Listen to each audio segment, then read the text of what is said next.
Vamos a analizar la distribución de nutrientes a todas las células del cuerpo y la recolección de residuos celulares. Esto está relacionado con el sistema circulatorio y este tema está desarrollado brevemente en el capítulo 5, apartado 5 del libro de cátedra. Si recuerdan ustedes este esquema, habíamos visto que los nutrientes ingresaban al cuerpo por bordes especializados.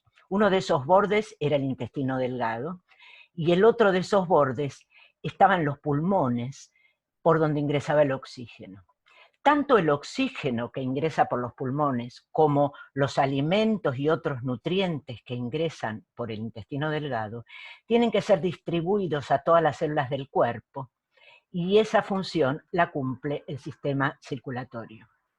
Por otra parte, todas las células del cuerpo generan dióxido de carbono, que es un desecho, y también el sistema circulatorio es el encargado de recolectarlo y llevarlo hacia los pulmones. El dióxido de carbono atraviesa este borde y está en condiciones de ser exhalado al exterior.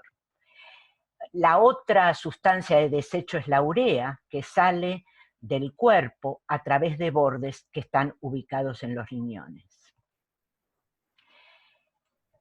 ¿Cómo es el sistema circulatorio? El sistema circulatorio recorre todo el cuerpo humano. Acá hay un esquema típico de los libros de la estructura de este sistema.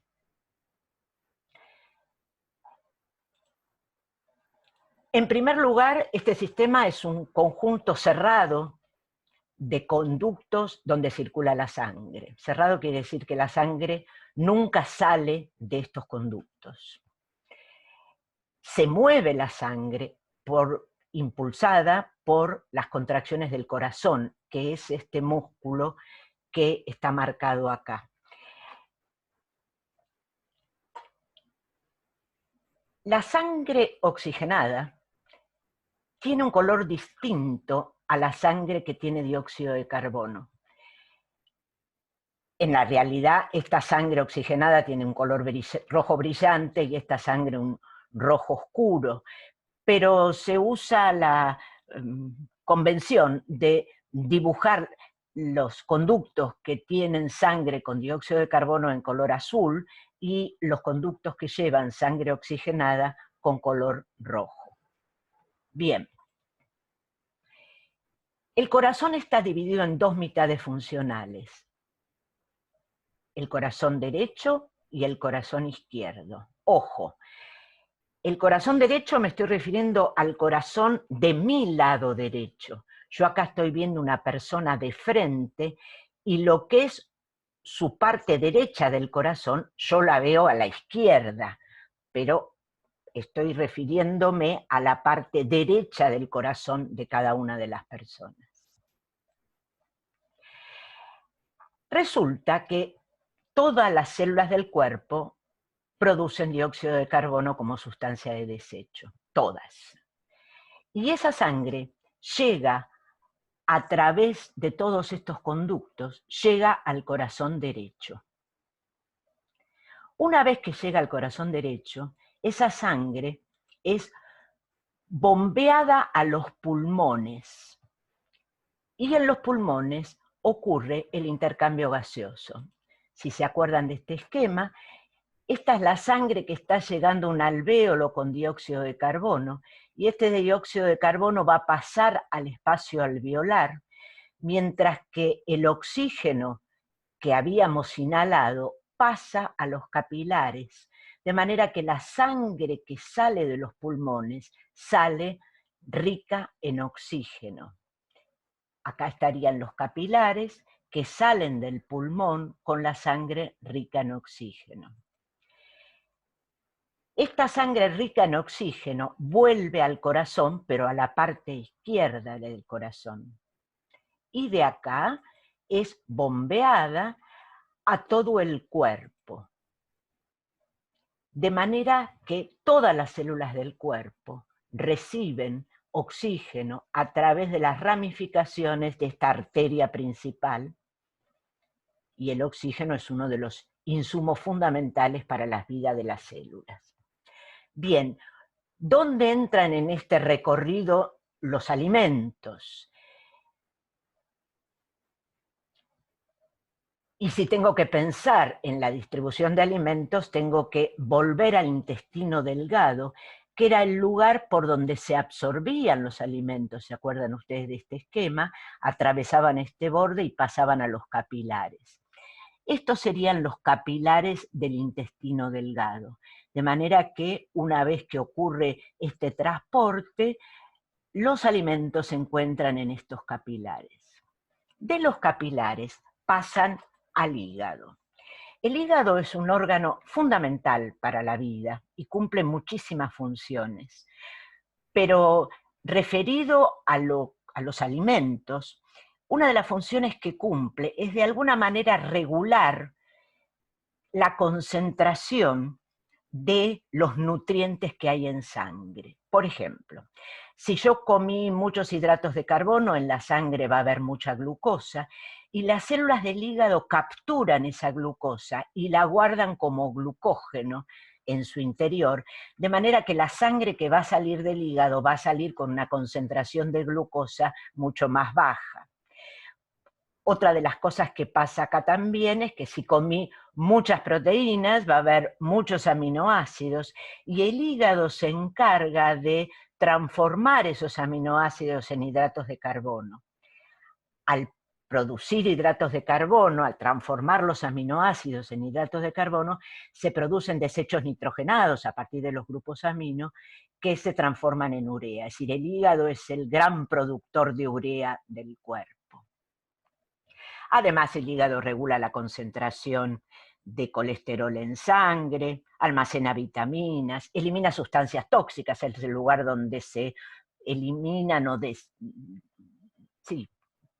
elimina el alcohol, por ejemplo, que consumimos.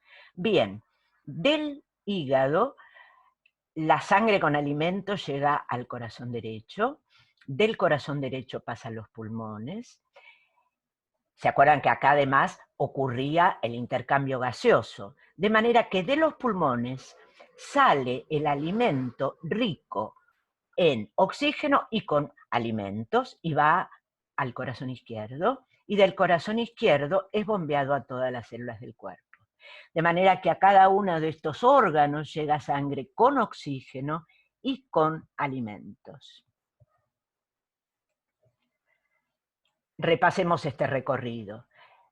El alimento es absorbido en el yeyuno ilion, de allí pasa al hígado, del hígado pasa al corazón derecho, del corazón derecho pasa a los pulmones, de los pulmones, donde ocurre el intercambio gaseoso, vuelve oxigenada la sangre y con alimento al corazón izquierdo, y del corazón izquierdo es bombeada la sangre a todo el cuerpo.